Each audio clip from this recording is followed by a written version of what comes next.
Muy buenos días. mwaramutse. Un saludo al misionero Miguel Bermúdez Marín, Intasho kuri missionnaire Miguel Bermúdez allá Marín en hariya Monterrey, Nuevo muri León, Monterrey, México, Nuevo León, y Mexique, todos los ministros n'abakozi b'Imana y bose hermanos y na hermanas bene reunidos data n'abashiki allá bacu bakoraniye y hariya también en ndetse toda la República no muri Mexicana, Repubulika ya Mexique yose todas partes que están no mu micungararo conectados yose a aho través del satélite bihuje Amazonas, natwe biciye o kuri internet. satellite Amazonas Hoy, canke kuri internet. sábado 15 de Uyu munsi abril kuwa de este gatandatu año 15 z'ukwa 2023. kane muno mwaka wa Es realmente una 2023 bendición y mu privilegio vy'ukuri n'ihigwe hamwe poder n'umugisha enviar estas palabras ushobora de kurungikira saludo ijambo ry'intasho y conocer no kumenya que estamos ko en este tiempo turi muri kino en el gihe cual Dios ico Imana cumplirá esa izoshikirizamwo promesa tan gloriosa kino sezerano ryiza de cane darnos ryo ese kuduha cuerpo eterno y uno mubiri glorificado uhoraho que Él uhawe prometió ubwiza para cada uno de sus hijos uwo en yasezerana este imwe wese tiempo mu final. bana biwe muri iki gihe ca nyuma. Y además de conocer Kandi nyuma las promesas, yo kumenya amasezerano ser parte de ellas tukaba igice es la cayo. bendición más Uwo n'umugisha grande rero ukomeye que cane ser humano alguno ata muntu puede tener en n'umwe este tiempo. ashobora kuronka O muri kino sea, gihe. ser No kuvuga los ngo seres humanos kuba en el cual abantu esas promesas abo Dios ayo las masezerano estará cumpliendo. Imana Pueden tomar izo asiento si están yashikirizamwo. en pie. Murashobora kwicara namba Miren, muhagaze. En el día de Murabe ayer estuvimos ku munsi w'ejo hablando twariko sobre turavuga ku lo bijanye que es ese n'ico misterio arico de ibanga la creación. ry'ivyaremwe. Y miren en el mensaje Murabe el rero mu misterio de la butumwa creación a la luz de ibanga la Biblia, ry'ivyaremwe que biremwa fue n'umuco publicado wa el Bibiliya 29 de abril del bwavuzwe 29 2007 z'ukwa kane en muri Sao Paulo, 2007 Brasil, muri dice Sao Paulo, nuestro hermano Brazil. William. Yaravuze mwe data William. Y Cristo hablando Kandi Kristo de avuga existencia, todas las ariko cosas aravuga vinieron a hakagaragara materializarse. ibintu Y byose esa es la byaragaragaye. creación del universo Uko rero no visible y kuremwa del universo kw'isanzure invisible, iboneka del n'isanzure mundo itaboneka, visible y del isi mundo iboneka invisible. n'isi itaboneka. El misterio de la creación Ibanga a la luz de la ry'ivyaremwe Biblia, biremwa vieron lo mu sencillo muco wa de todo. Bibiliya. Mwabonye ingene Se byose ha dicho byoroshe. que cuando ocurrió la creación del Haravuzwe yuko universo, igihe o cuando haremwa vino a isanzure existencia el canke igihe universo, isanzure hubo yagaragara una ko explosión habaye gigante, uguturika el Big Bang. gukomeye cane, Big Y Bang. cuando fueron creados Kandi igihe en el reino haremwa de Dios, mu bwami bw'Imana 120 creyentes en abizera Cristo el 120 día de muri Pentecostés, Kristo ku munsi wa hubo un Pentekoti viento recio que habaye estremeció umuyaga toda la mwinshi casa. cane wanyeganyije inzu yose. Dios Imana estaba creando, yari kirarema comenzando a crear itangura una nueva kurema raza, ivyaremwe bishasha 120. abantu Y después 120 personas. hanyuma nk'abantu Y 3,000. así ha continuado hasta uko el niko tiempo yabandanije actual. kugeza muri Así iki que gihe. no Nuko rero criticamos que digan que ntituneguye hubo una explosión mu gigante kuvuga yuko cuando habaye vino guturika existencia la gukomeye cane creación. igihe hagaragara En muchas ocasiones, ivyaremwe. bajo Inshuro el misterio nyinshi de Jesús, mu bukozi bwa Yesu encontramos explosiones. turabona uguturika. En una ocasión, Igihe ustedes kimwe recuerdan que el rero séptimo mwibuke sello yuko ikimatanije nos cindwi dice turabwirwa que es ko como un cohete ari que es nk'ikigendajuru lanzado arico en el aire. kiba gitewe Y mu ahí, kirere. y Nuko ustedes aho saben mwe ese murazi relato allí.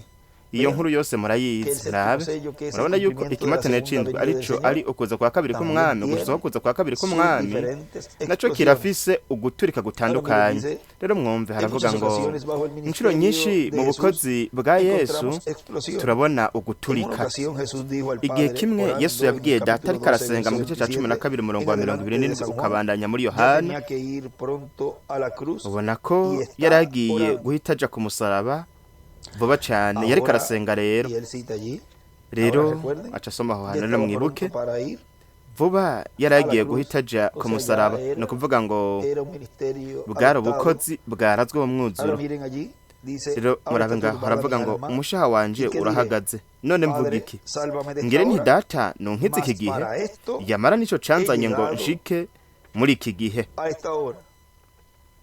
Padre, Data glorifica tu nombre. shimagiza izina ryawe. Entonces vino una voz del Maze cielo, ijwi lo he glorificado riva mu y ijoro lo riti glorificaré otra ndarishimagije vez. kandi Y nzokongera la multitud que kurishimagiza. estaba allí y Ishengero había oído la voz rihagazeho decía que había sido un rivyumvise trueno. riti ni umuturagaro. Otros decían, un Abandi ángel bati ni le umumarayika ha hablado. avuganye nawe. Respondió Jesús y Yesu dijo, arabishura ati no ha venido esta voz iryo por jwi causa mía, ntirije ku sino bwanje por causa ariko de rije vosotros. ku bwanyu. Ahora vean cómo Rero mwumve ingene el nombre izina fue glorificado en su primera venida y ryarashimagijwe será ukuza kwa mbere glorificado kandi en su rizoshimagizwa segunda venida. no mu kuza kwa kabiri. Dice nuestro hermano William, Data William cuando Dios aravuga ngo habló, igihe Imana la gente yavuga escuchó un trueno, abantu bumva pero umuturagaro, Jesús escuchó ariko la Yesu voz de yumvise Dios. ijwi En el ry'Imana. monte Sinaí, Ku musozi wa Sinayi cuando Dios hablaba, igihe Imana yabiriko iravuga abantu bumva imituragaro n'imiravyo babona n'imiravyo niyo babona hamwe n'inzamba zavuga cane, ariko Mose yariko yumva ijwi ry'Imana aharonka ivyagezwe n'Imana. Igihe Imana yavuga biciye muri Kristo mareka w'isezerano jambo, kubwo kuremwa habaye umuturagaro uguturika kwitwa Big Bang, ariko ryari ijwi ry'Imana rivuga kugira ngo riheze rigaragaze ivyaremwe. Kandi ivyo nivyo Imana iriko irakora muri kino gihe, ikora kuri buri muhungu n'umukobwa w'Imana, ariyo izogaragaza ino mibiri ihoraho ihawe ubwiza. Kandi benshi bazokumva imituragaro n'imiravyo n'ibindi ntibumve ijwi ry'Imana. Abatoranijwe bo bazoba ariko bumva ijwi ry'Imana nka kumwe Mose yaryumva, ndetse na Yesu nawe nyene kumwe yaryumva. Rero mwumve ubutumwa Mpwemu Yera yigira umubiri ku munsi wa nyuma bwavuzwe ku 6/8 z'ukwi-12 muri 2012 ngaha kaye Puerto Rico. Yaravuze ngo rero Mpwemu Yera hagati mu ishengero ryamye ari ibanga rikomeye cyane kuyoboka Imana ry'abakristo ryose, nk'uko ryabaye ibanga rikomeye cyane ku bwoko bw'Abaheburayo. Mpwemu Yera hagati mu bwoko bw'Abaheburayo avuga biciye mu bavugishwa n'Imana, ariko igihe yigira umubiri, igihe yambara umubiri, aho hari ibanga ry'Imana ririko rirahishurirwa ubwoko bw'Abaheburayo biciye mu mubiri w'umuntu. Rero Mpwemu Yera hagati mu ishengero ryamye ari ibanga rikomeye cyane kuyoboka Imana ry'abakristo ryose, nk'uko ryabaye ibanga rikomeye cyane ku bwoko bw'Abaheburayo. Mpwemu Yera hagati mu bwoko bw'Abaheburayo avuga biciye mu bavugishwa n'Imana, ariko igihe yambara umubiri, aho hari ibanga ry'Imana ririko rirahishurirwa ubwoko bw'Abaheburayo biciye mu mubiri w'umuntu. Ubundi busha aho turafise isezerano rya ijambo rije mu mubiri w'umuntu. Kandi ku rupapuro rw'amajana 39 mu gitabo cy'imatanijwe naho nyene haravuga ngo agace ka nyuma. Rero turabe mu mirongo ya nyuma yo mu Vyeshuro 6, no kuvuga ngo ibizoba kuri babandi banegura bagatwenga ukuvugwa kw'ijambo rishingiwe naho ry'Imana nzima. Abavugishwa bazoba bari ngaho kandi bazokora ubwoko bwose bw'ibitangaza. Izuba rizocura umwiza ndetse n'ibindi muri ico gihe. Hanyuma abo bazosemerera babwira amabuye n'imisozi kugira ngo ibahishe rya jambo nyene ryarindi bari baraneguye, kuko aho bazoshobora kuribona rije. Bavuge bati nimuduhishe uburake bw'umwagazi w'intama we n'ijambo, bari baraneguye ijambo. Rero ijambo ryambaye umubiri ryari riri ngaho. Rero murabe Data William aravuze ngo ni mu bukozi bw'imyelayi, aho ijambo ryambara umubiri riza ryambaye umubiri. Mbega ni hehe ijambo rizoza ryambaye umubiri? Ni hehe hazoza ubukozi bwambaye umubiri? Buno bukozi bwa ijambo aribwo buzoba buri mu mubiri w'inyama, ni mu bukozi bwa Mose n'ubwa Eliya. Ni ukuvuga ko ijambo ryarivuga jambo azoba yambaye umubiri mu mubiri w'inyama uzoba ufise ubukozi bwa Mose na Eliya. Reka rero duhagarike gato hano. Ubona ko hari umurongo w'ubutumwa ntitwari twarabuvuze ko kumbure Data Miguel niwe yigeze kubuvuga ko igihe kimwe. Aho ni mu butumwa ikimenyetso c'urunganwe rutizera, aho tubwirwa bwavuzwe itariki 4 z'ukwa 4 mu 1999 ngakaye Puerto Rico. Haravuga ngo hanyuma mwitegereze namwe, vyongeye hazoba hariho n'akabaro gakomeye kazoba ikimenyetso ku batizera ko bazoba bageze canke ko bazoba babayeho bageze ku iherezo ry'ibihe, canke ikimenyetso ku batizera yuko bazoba bageze ku iherezo ry'ibihe. Mbega ni ikihe kimenyetso? Kimwe mu bimenyetso ku batizera cuko bageze ku iherezo ry'ibihe n'akabaro gakomeye ibihano vy'Imana. Bananye kuvuga ngo ni ukuvuga namba hamwe n'ibimenyetso by'ubuvugishwa, ibimenyetso by'umugisha kw'ishengero batizeye nuko rero bazoca bizera mu bimenyetso by'ibihano by'Imana igihe bizoba biriko birasukwa ku isi. Ndetse byongeye ahagiye kuvuga ku kindi kimenyetso rero, ndetse kandi hazoba n'ikindi kimenyetso arico kizoba gifitaniye isano n'urupfu hamwe n'umuzuko. Hazoba ari ikimenyetso c'urupfu n'umuzuko w'imyera ibiri nk'uko biri mu Vyeshuwe 11 murongo wa 3 kugeza ku w'indwi. Ico kimenyetso rero bazona kibona no kumbonesha kure. Ivyo n'ubu ntibirashitswa, ariko muri ico kimenyetso ico kitarashitswa, ivyo nije nariko ndabivuga mu tuzitizo bana kuvuga mwenda data William, ariko ico kimenyetso ico bazobona ntazoba ari kugira ngo baronke agakiza. Muri ico kimenyetso c'umuzuko hazoza nyamugigi mikomeye cane kugeza ubwo hazopfa ibihumbi by'abantu n'ibihumbi ndwi bivugwa yuko bizopfa ngaho muri ico gisagara. Ntituzi kw'isi yose naho bangahe bazopfa n'isi yose yanyiganyiga nk'uko byabaye mu kubambwa kwa Kristo.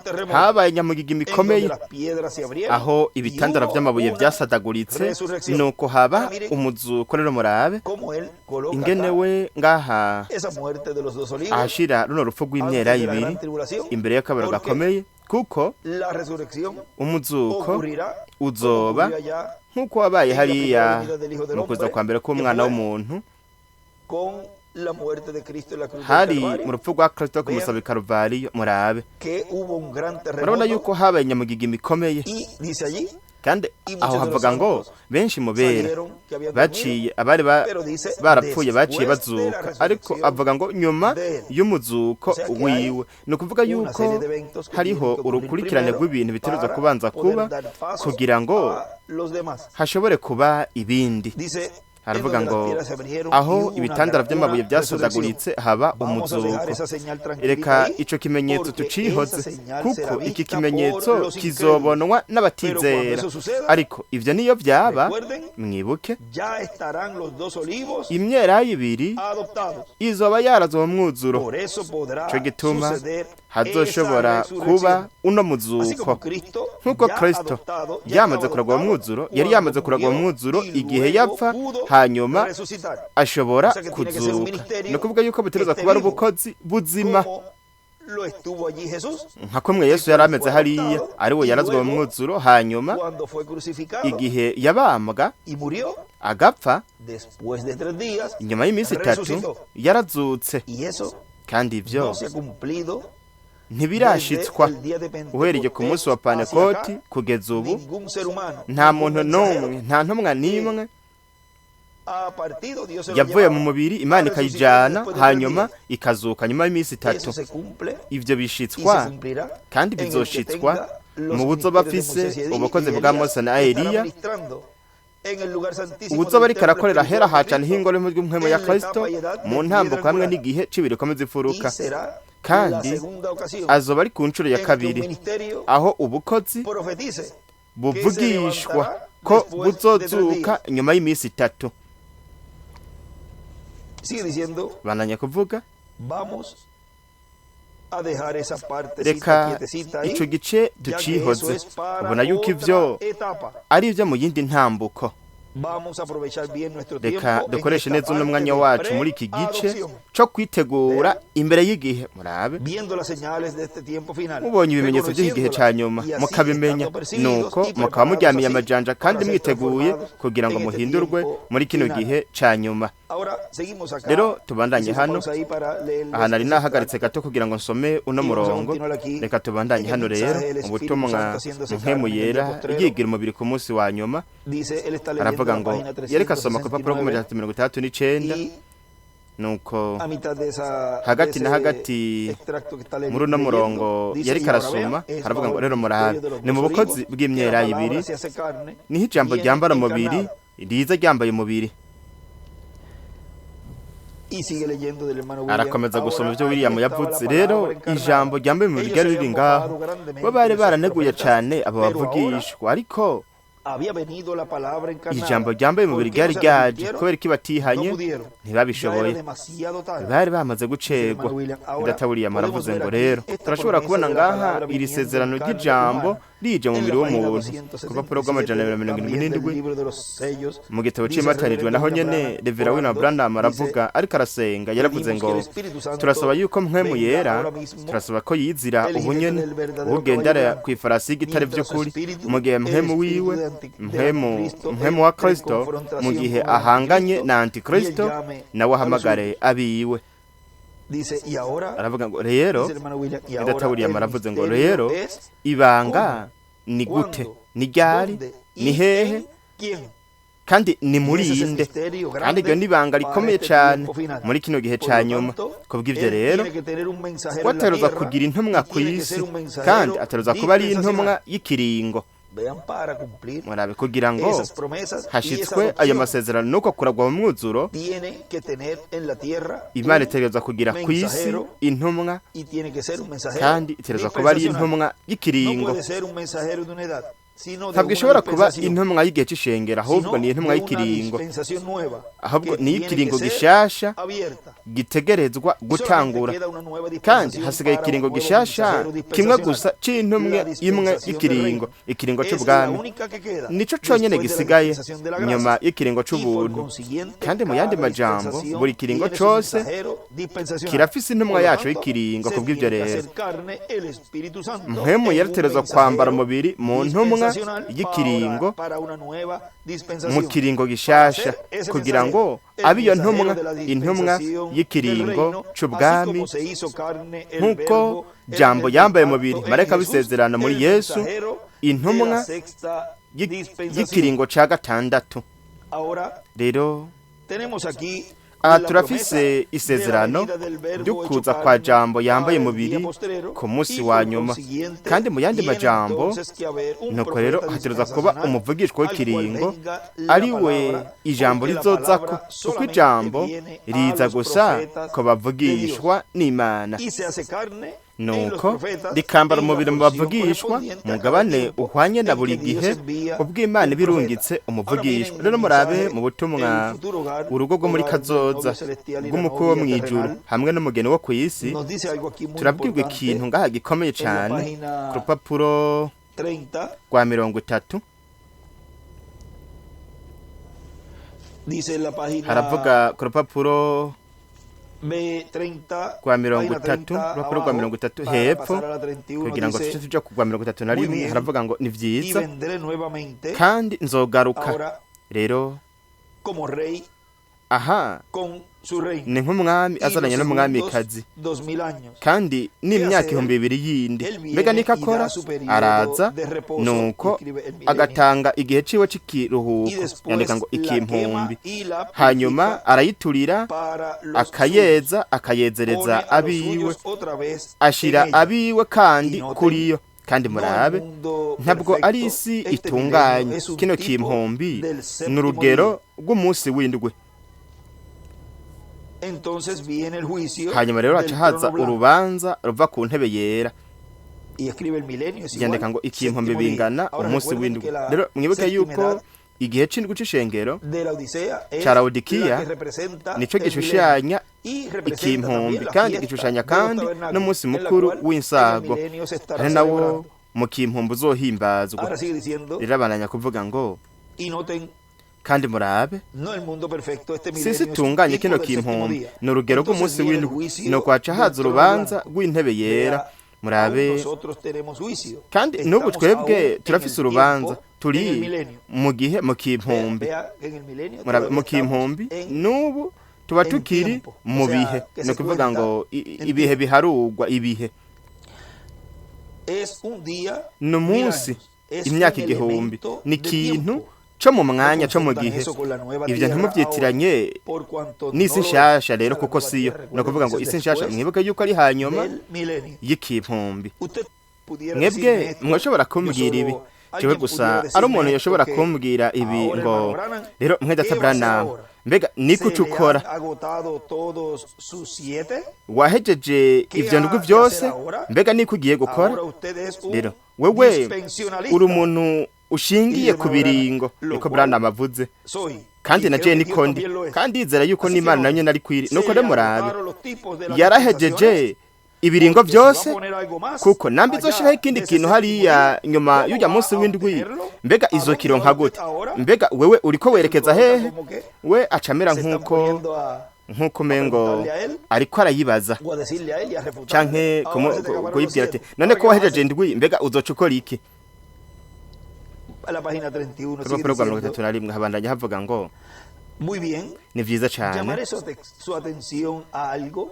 Ven, ibi yo no, murabe todavía neza no se mwumvirize me iki han kintu agotado las jewe dispensaciones. n'ubu sindaheze ibiringo Tengo aquí aha otra ndafise escritura. ikindi Y canditswe ustedes recuerdan kandi mwebwe que todo mwibuke eso tiene que yuko ser ivyo byose cumplido, bitegerezwa cada gushitswa pizca de ello. buri ¿Ven? kantu kose ko muri Ahora, vyo usted dice, murabona hermano rero Branham, mwe mwavuga muti están mwe data tratando Branham de colocar ati algo uriko más allá ugerageza de ese gushira séptimo ikindi día. kintu Ese séptimo hariya día, nyuma y'ujya el munsi sábado. w'indwi nyuma y'umunsi w'indwi sabato Según Dios hizo la tierra y nk'uko trabajó imana 6 yaremye días, isi y al igakora iminsi reposar el itandatu séptimo, fue ikaruhuka solamente ku munsi un w'indwi tipo del rwabaye urugero rw'ico gihe tiempo, pero igihe solo ariko dije que aquí mvuze yuko venimos ngaha a ser yuko eternos. ngaha tuzoca tuba Ahora viene abahoraho aquí rero acaza mwedata William acaca kuri ibuye rikomeze imfuruka n'ibihe by'ishengero aho havuga ngo atariko mvuze yuko ngaha tuzoca tuba abahoraho acaca akarongo kerekeza mu ibuye rikomeze imfuruka aca yandika ngo umunsi w'umunani bingana umunsi wa mbere dusubira kuba abahoraho mbega ni he dusubira kuba abahoraho ni mu munsi w'umunani ni ukuvuga ko dusubira mu bihe bidashira mu munsi w'umunani ari wo ushushanywa n'umunsi w'umunani cyo gihe cy'ibure kubiza furuka si mu munsi w'indwi si muri Laodikiya ariho hashushanya ikimpumbi bananya kuvuga ngo rero mbega urwo rugero ruri hehe none ni nk'uko umengo ariko arabaza mwene data Branham none urwo rugero rwawe ruri hehe wowe wavuze yuko ushingiye ku bishushanyo mu yandi majambo wewe warahejeje ivyo bishushanyo byose oya ntivyaheze reka ndabereke ko bitaheze tuje mu Balewi mu gice ca 23 cyo mu Balewi ndashaka ko muraba aho twagejeje ku Imana heze canke kuwatanguriye ivyo nivyo bituma niyumvira iki kintu ubu igice ca 23 mu Balewi umurongo wa 26 rero mwibuke hariho iminsi indwi iminsi mikuru umunsi mukuru w'inzamba umunsi mukuru w'insago umunsi mukuru w'umukamuzi uzungujwe ibyo byose hariho iminsi mikuru ndwi hariho iminsi mikuru indwi ariyo yari urugero rw'ibihendwe by'ishengero kandi namwe muribuka n'amasabato angahe yari hagati y'umwe n'uwundi n'amasabato ndwi hagati ya Panekoti n'inzamba arivyo vyari bihendwi ivy'ishengero aho rero hari kuba iminsi mikuru indwi ishushanya ibihendwi by'ishengero mugume muzirikana ico gitigiri yandika ngo iminsi mikuru ndwi bingana ibihendwi by'ishengero Abalewi 23 mwumvirize rero mwedata Branham wewe warabihejeje ivyo byose urafise indwi reka rero turaba umunsi mukuru wa nyuma ariwo wari umunsi mukuru w'insago rero murabe ngaha ku 36 mu Balewi igice ca 23 muri iyo minsi uko ari indwi uko bukeye muze munshikanire ibimazi bitongorwa n'umuriro umunsi ugira 8 muze muwugire uwo gukorana kwera mwedata Branham acaravuga ngo haje ikindi gihe cera banagusoma muri Bibiliya aho handitse ngo haje ikindi gihe cera acacapura akarongo mwedata William acapura ibiyero kubiza furuka n'ibihendwe by'ishengero n'akarongo kerekeza mu ibiyero kubiza furuka murabe nyuma yo gushikana irishikanwa itongorwa n'umuriro umwami ku munsi w'umunani bari guca bagira gukorana kwera no kuvuga ngo aha mwedata Branham acavuga ngo haje ikindi gihe cera acacapura akarongo kerekeza mu ibiyero kubiza furuka no kuvuga ngo mu gihe c'umunani muze muwunshikanire iki kimaze gitongorwa n'umuriro rize ribe ikoraniro ry'agahebuza ntihaze hagire igihugu kiruhisha mu gukorako ndetse Branham aravuze ngo rero turafise umunsi w'umunani rero hari iminsi ndwi gusa ariko ngaha turabwiwe ku gukorana kwera ko ku munsi w'umunani gukoranira hamwe murabe ntimukoreko mbega umunsi w'umunani ni iki ni wa munsi wa mbere kandi nibyo utwereka ibihe bidashira mu gihe uriko urazunguruka udafise aho uhagarikira aho yandika ngo umunsi w'umunani bingana ibihe bidashira hano yakuvuga ku rupapuro rwa 32 aravuga ngo amen muravyumva murabe ndetse hari kuri no munsi w'umunani umunsi wa nyuma umunsi mukuru w'insago murabe nyuma y'ivyo nyuma y'umunsi wa nyuma w'umunsi mukuru nyuma y'igihe ca nyuma c'ishengero nyuma y'iminsi ndwi yose yo kuyisi nyuma y'ikimpombi haza kuno gukorana kwera yandika ngo ugukorana kwera acapura ibuye rikoze imfuruka n'ibihembwe by'ishengero acara bidondagura kuva kuri kimwe kugeza ku ndwi mu 8 yandika ngo umunani aca yandika ngaho ku rundi ruhande yandika ngo ikimpombi mwibuke ubu ni umunsi mukuru w'insago umunsi mukuru w'insago ikibanza cyo kwegeranirizwamwo amen turi mu kimpumbi bibiliya ni kwivuga ati bazokubaka amazu bayabemwo ariko mwisi nshashaho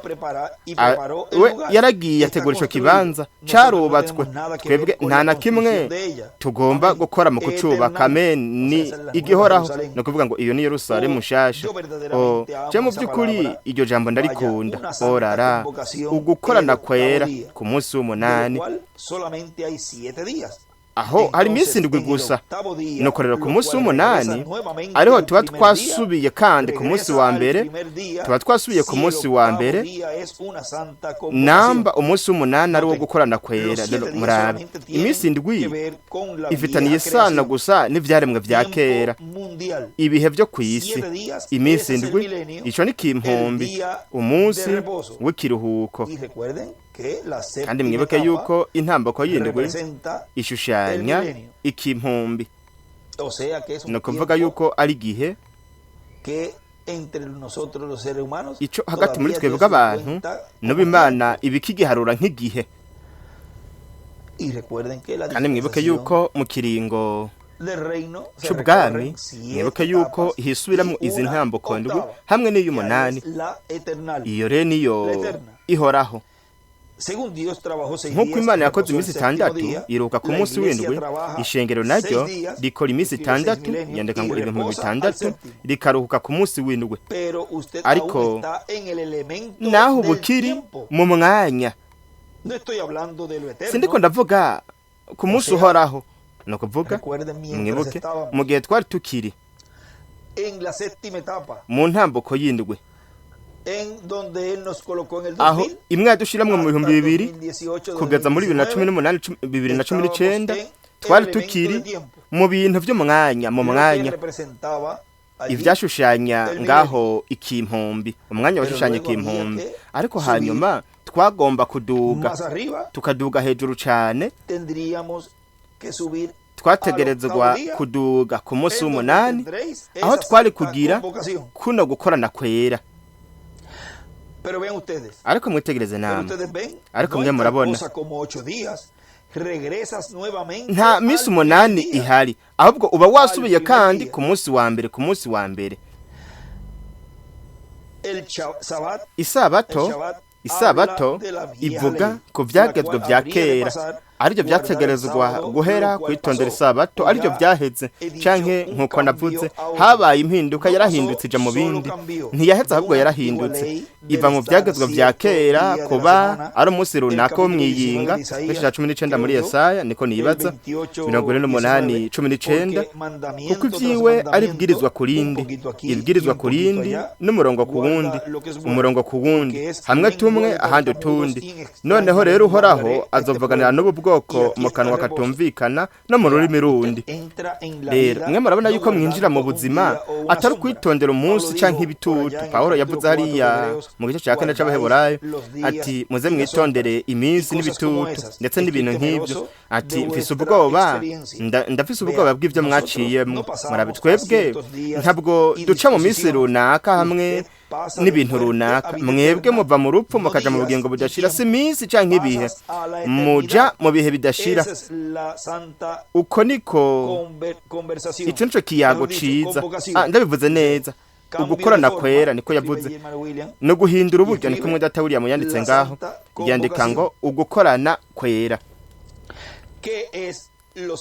Mbega iminsi indwi ni iki ariyo yaheze, canke tubivuze neza ati yahindutse ihinduka mu bindi.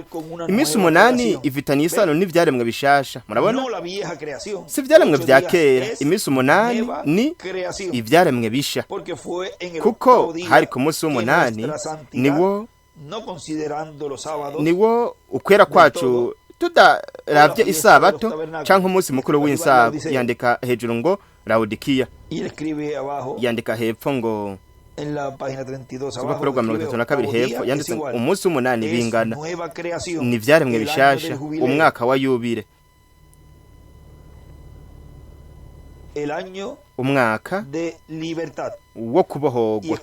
Yandika kandi ngo umunsi w'indwi bingana ikimpumbi, igihe c'indwi c'ishengero, umunsi mukuru w'indwi w'insago.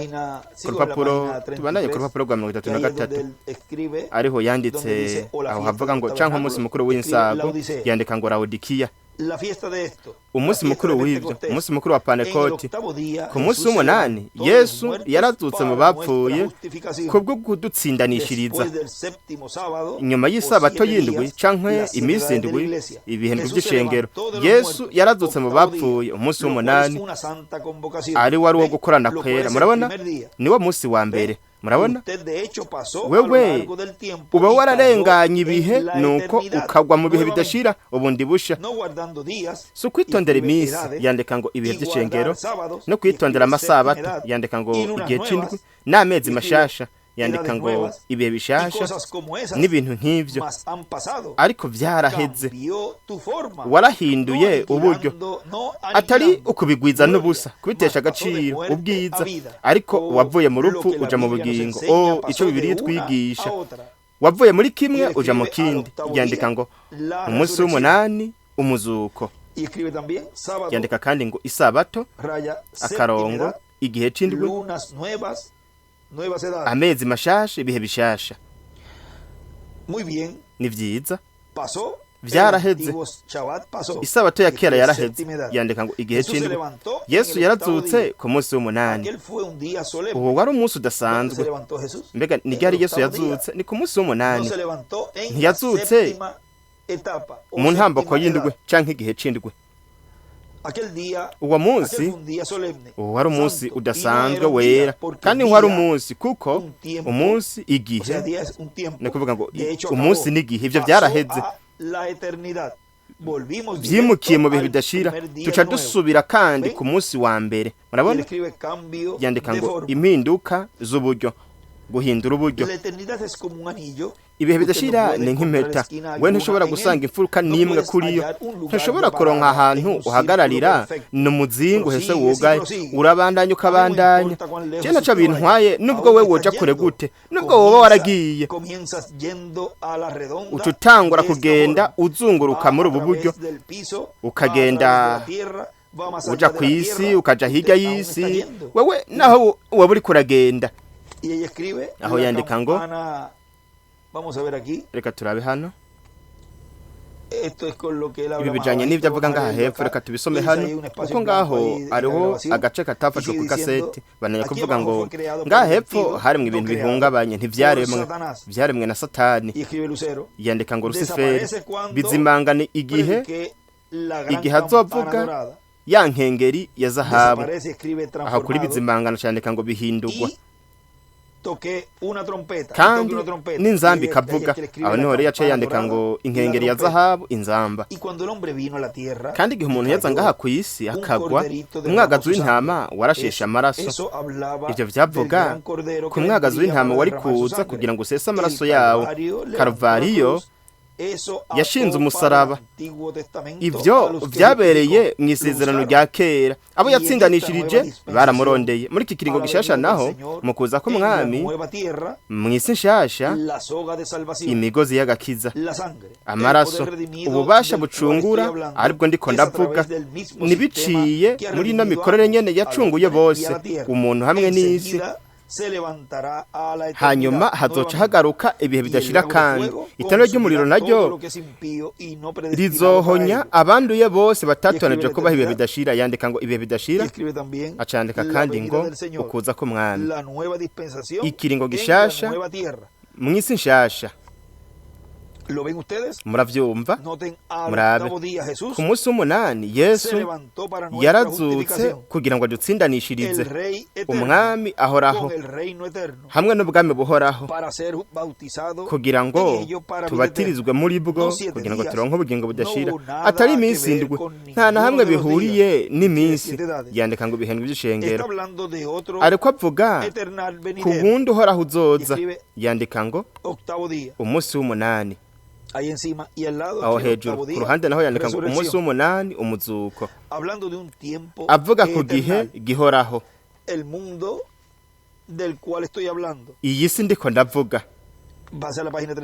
tuje ku rupapuro rwa 34. rero murabe, nyuma y'iminsi 50 canke amasabato ndwi, nyuma yaho kandi hagaruka ugukorana kwera.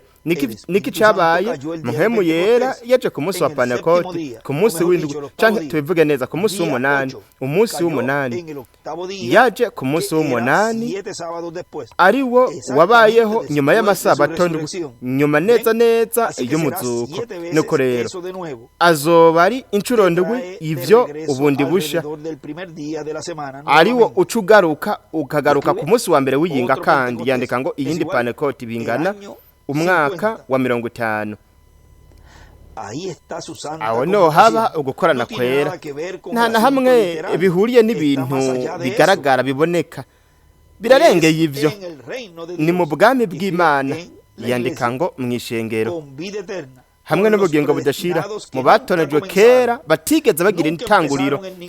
ntibatanguye ku munsi n'umwe. we ntiwakijijwe ku munsi n'umwe. haya yanditse ngo umunsi w'umunani gukorana kwera. we wari warakijijwe kuva kera. Yesu gusa yaje kugucungura, ariko uhereye kera wari warakijijwe, kuko watanguye ufise ubugingo budashira. yandika ngo ubwami bw'Imana. acandika kandi ngo igishushanyo, kuko twari duhagarariwe, turafise ikiduhagarariye mu Mana. ingege, ifi yitwa ingege ntishobora kuba ifi yitwa musoma canke ikinyamuroba. birashoboka zikaba ziri mu mazi amwe, ariko uhereye kera yo yari ingege. urusenga gusa rwarayifashe, murabona? ariko uhereye kera yari ico nyene, yari ingege. aho niho hari utuntu dutatu. rero ntituriko turaheza ibiringo, ntitwahejeje ibiringo, ahubwo turi mu vyanditswe. uza nyuma y'iminsi 50. murabe, umunani niho harugwa nk'iminsi yo mwiyinga. murabona, ntushobora guharugwa iminsi 8 mwiyinga, ntibishoboka. ntiwoshobora kubikora, kuko utangura guharura ugatangura ku w'Imana nk'umunsi wa mbere, uwa mbere, wa kabiri, wa gatatu, wa kane, wa gatanu, wa gatandatu. hanyuma usubiye ku w'Imana, mbega ubundi munsi uri hehe? nta rindi zina woshobora kuwita kugira ngo uharure. uca usubira ku ntango, uca usubira kuri umwe wa mbere. we ntushobora kubikora, kuko hariho iminsi indwi mwiyinga. yiharure uburyo aribwo bwose we ushaka. twamaze kuyiharura muri bumwe muri ubwo buryo, kugira ngo tubone yuko bidashoboka. yiharure nk'uko ushaka. uw'Imana ni umunsi wa mbere w'iyinga. murabona, uharura indwi hanyuma bikaba ngombwa ko usubira inyuma ugatangura bushasha uharura indwi ugaca wongera ugasubira inyuma murabe nuko tubayeho rero muri bino bishushanyo byose ngaha ariko igihe wewe ushitse ku 8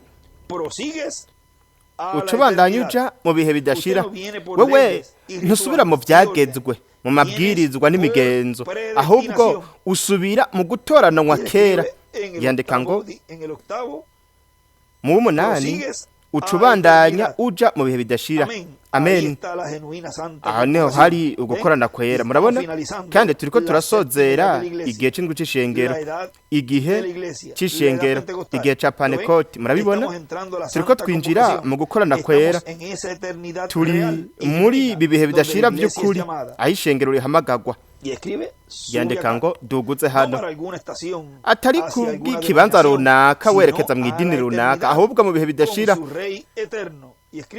hamwe n'umwami ahoraho yandika ngo umwana wa Dawidi ntabwo tumufise nta bintu nk'ibyo by'iminsi bihari wewe uja mu bihe bidashira aho wavuye mu gutangura wahoze hariya no kuvuga ngo twahoze turi mu bihe bidashira uhereye kera yandika ku ruhande ngo ivyagezwe imigenzo n'amategeko ndetse kandi yandika ngo duhagarariwe n'umwami tujya ku rupapuro rwa 35 haravuga ngo kandi namba ufise ubugingo budashira hariho uburyo bumwe gusa iyo ni Imana kandi nawe urakaremangingo kagaragajwe murabona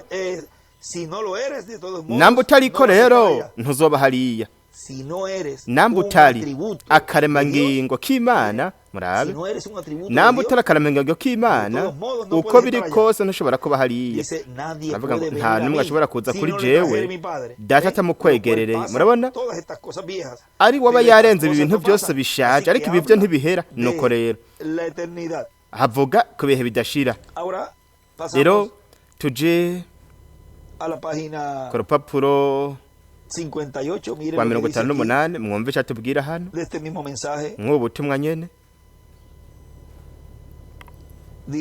aravuga ngo vamos a ver aquí dice reka turabe ngaha haravuga ngo orara ico gihe ntigihagarara oya turi mu gihe nyuma y'igihe tuzoca tuja mu bihe bidashira acapura bigera ku mizufuruka n'akarongo kerekeza mu bibiri ku mizufuruka umusozi wera aho hazomara barayizahabu akayangana amazu n'amajarde mushaka kubisoma no byashiwe 41:18 igiti c'ubugingo kizoba kiri ngaho gifise ivyamwa by'ubwoko 12 bimwe byose bizobaza birama buri kwezi abantu bajya kuri ibyo vyamwa bazohindura imfungurwa buri kwezi ni ivy'abanesha gusa ivyo mwari mubizi si ivy'amadini rero murabe ngene ukurya ku giti c'ubugingo hariya muri Edeni muri kijya gihe vyari vya kijya gihe Adamu na Eva bariko barapimwa kandi bateruza kunesha kugira ngo bajye ku giti c'ubugingo rero muri iki gihe cyanyuma naho nivyo abanesha gusa abazogira uburenganzira kurya ku giti c'ubugingo none ni hehe hazoba hari igiti c'ubugingo ni ku munsi w'8 ntabwo gishobora kuba mu gihe c'indwi canke mu ntambako y'indwi ariyo ishushanywa n'ikimpumbi ico giti c'ubugingo kiri mu bihe bidashira haribyo bishushanywa nino Yerusalemu shasha ariyo nyuma y'ikimpumbi izokwiburuka ivuye mu isi kandi izoterija mu bihe bidashira ivyo bishushanywa n'igihe cy'ibireko bizifuruka umunsi w'8 aho imbere yuko haba umuzuko hamwe no guhindurwa kwacu tuzoba turiko turakoranirizwa kuri kuno gukorana kwera kugira ngo tujye ku giti c'ubugingo arico cagenewe gusa abanesha no ku papuro rwa 59 haravuga reka turabe hano akandi gace katubwira kuri ibyo urupapuro rwa 59 aravuga ngo abanesha gusa abanesha igikoko bakanesha n'ishusho yacu. Iyo ni katolika, abaprotesta, amadini.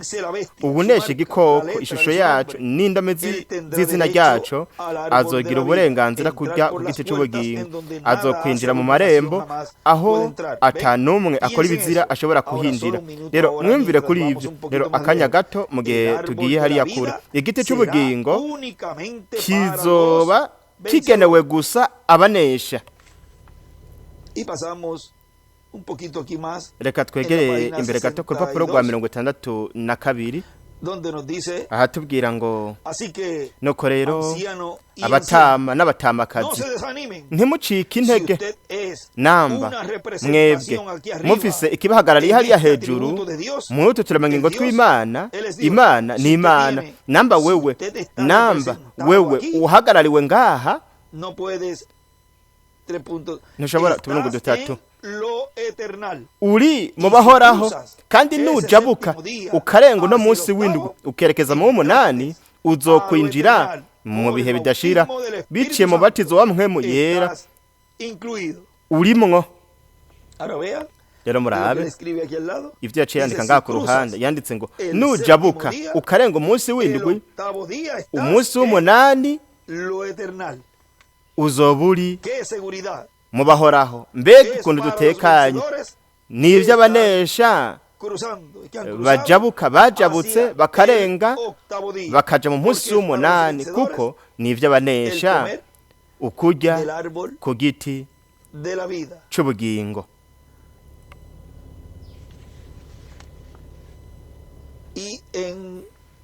Hanyuma reka turabe namba tworonka ico yanditse ngaha nyene mu butumwa mu gice c'inyuma aho yanditse. Turabe ngaha n'ingoga.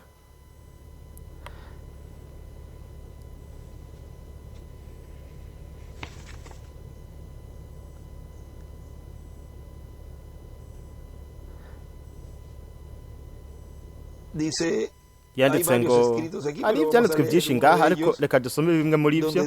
Ahavuga ngo kuba igice cy'ijambo ku munsi ubayeko ni ukuba mu ijambo mu butumwa bw'ino saha. Rero dusozera ngaha buno butumwa turiko turasoma bwa Data William Mpwemu Yera yambara umubiri ku munsi wa nyuma. Haravuga ngo rero muri kino gihe ca nyuma, nk'uko Kristo yamye ari hagati mw'ishengero ryiwe, yavuze yuko azoba mw'ishengero ryiwe kugeza ku mpera w'isi, kandi yavuze yuko Mpwemu Yera azokwamaho ibihe bidashira. Uwo ni Kristo, atari mu mubiri we w'inyama uwo yari afise ari wo wamaze guhabwa ubwiza, ahubwo uwo ni Kristo muri Mpwemu Yera hagati mw'ishengero ryiwe, agaragariye muri umwe wese mu ntumwa ziwe. Hanyuma no mu ntumwa ya nyuma ari wazoba aramuvugishwa w'ikiringo, aho azohigaragariza mu buryo budasanzwe igihe azomuraga mu mwuzuro. Muri ico gihe hazoza ugufyondwa, ariko Mpwemu Yera azoza mu mwuzuro wose. Rero murabe, avuze yuko igihe azomuraga mu mwuzuro, avuze ko ari hazoza, avuze ngaho ngo aho azogira ukugaragara gukomeye cyane igihe azomuraga mu mwuzuro. Muri ico gihe hazoza gufyondwa, ariko Mpwemu Yera azoza mu mwuzuro wose kugira ngo aducungure. Aho mu butumwa mu gace 52 mu gitabo cy'Imataniro yanditse igihe yavuga ngo kandi Mpwemu Yera azoza kugira ngo aducungure, yanditse ngo kugira ngo aduhindure, kugira ngo aducungure. No kuvuga ngo kugira ngo habe umuzuko w'abapfuye bizera Kristo mu mibiri hawe ubwiza no kubwo guhindurwa kwacu. Aho niho hari ihangiro ritumye Mpwemu Yera azoza agaragariye mu mubiri ku munsi wa nyuma. Iyo niyo mpamvu Mpwemu Yera azoza yambaye mubiri mu muntu runaka, nka kumwe byari biri mwa wa murongo twasoma ubwa mbere ubwo mwe data William yasomye hari mu gitabo cy'imatanije cya mu data Branham urupapuro rw'32 urupapuro rw'277 hamwe no ku rupapuro rw'239 mu gitabo cy'imatanijwe no rero imigisha ikomeye cyane Imana irayifitiye twebwe twese muri iki gihe cya nyuma. Ibyo byose ni ku munsi w'umunani nyuma y'intambuko y'indwi, nyuma y'umunsi w'indwi ni ku munsi w'umunani aho turiko turarya ku giti cy'ubugingo, turiko turarya ku byo Adamu na Eva bategerezwa kuryako igihe baca mu kigeragezo. Ino ntambuko y'imbere yo kuragwa mu mwuzuro ni byiza. Imana ibahezegere, Imana ibarinde. Urakoze cyane mu missionnaire Miguel Bermudas Marine kubwo kunyemerera kugira uruhara muri bino bikorane byakoze b'Imana. Ibyo bafise ahantu hatandukanye aho uja, ubu rero uri muri Mexique, muri Monterrey. Ese Imana yobananya kuguhezagira kandi bino bikorane bikomeze kuba ibi by'abakozi b'Imana na bene data n'abashiki bacu nabo mwemerera kuba bari ngaho. Ese byakomeza kuba iby'umugisha ukomeye no gukora ko mu buryo bw'umwemu ndetse no kuyaga hagati y'umuntu na mugenzi we, kandi si Imana yobananya kutwungura ubwenge no kudishurira ibyanditswe kugira ngo dutahure umugambi wose mu mwuzuro uw'Imana ifise iri kirakora muri kino gihe cya nyuma. Kandi mwibuke mugabe byose, kuko iyo Imana isezeranye gukora ikintu gikomeye buri gihe igishitsa mu buryo buciye bugufi, kandi bitangura mu buryo buciye bugufi cyane. Nuko rero ibintu bikomeye cyane biriko biraba umugambi w'Imana, kandi ndipfuza icifuzo canje nuko mwese vuba mworagwa mu mwuzuro kugira ngo bityo mushobore gutahura ibyo mutigeze mutahura kugeza ubu, kandi muhishurirwe cyane ibyanditswe. Nuko mube mwiteguye mwiteguriye kwakira bano bashitsi b'abamarayika, abashitsi b'amarayika aribyo twifuza ko byaba vuba kugira ngo tube turi kumwe n'abavuye mu mubiri. Nuko hanyuma tumaze kubabona natwe duce duhindurwa, hanyuma mu minsi iri hagati ya 30 na 40 tuje hanyuma mu rugo rwa data wo mwijuru mu mazimano y'ubukwe bwo mwagazi w'intama. Murabe igihe bo bazoza kuzoba ari kugira ngo twebwe natwe duhindurwe. Iki nico gihe cyo kwitegura, iki nico gihe ico umwe wese yicaye ku meza ariko ararya ino mano yanyegejwe. Byose biroroshe, kandi ni muri kino gihe kubanesha hamwe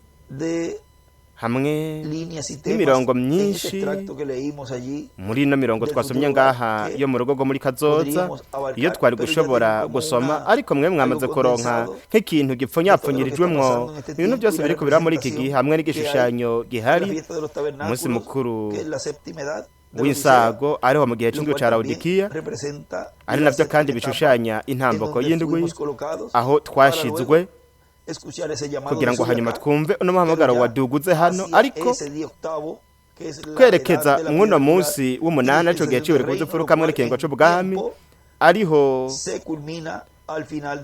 igihe kirangira nyuma y'ikimpumbi, hanyuma tukaca twinjira mu bihe bidashira muri uno munsi w'umunani. Nuko rero hariho uguhishurirwa kwinshi cyane hamwe n'imfungurwa nyinshi Imana iri kwiraduha muri kino gihe. Kimwe cyonyine twashobora kuvuga ni warakoze Mwami, kuko wantoranije uhereye ku visi itararemwa kugira ngo nshobore kubona, nshobore kwakira, nshobore gutahura, kumva no gutahura, kandi mbe muri abo banesha. kandi murabe rino jambo ni ryiza cyane hano iryo we yavuze aho yavuze ngo reka twongere dusome kano gace hano nuko rero batama n'abatamakazi ntimucike intege namba wewe uhagarariwe hariya hejuru aho ni igice c'umunani muri tuno turemangingo tw'Imana namba wewe uhagarariwe hano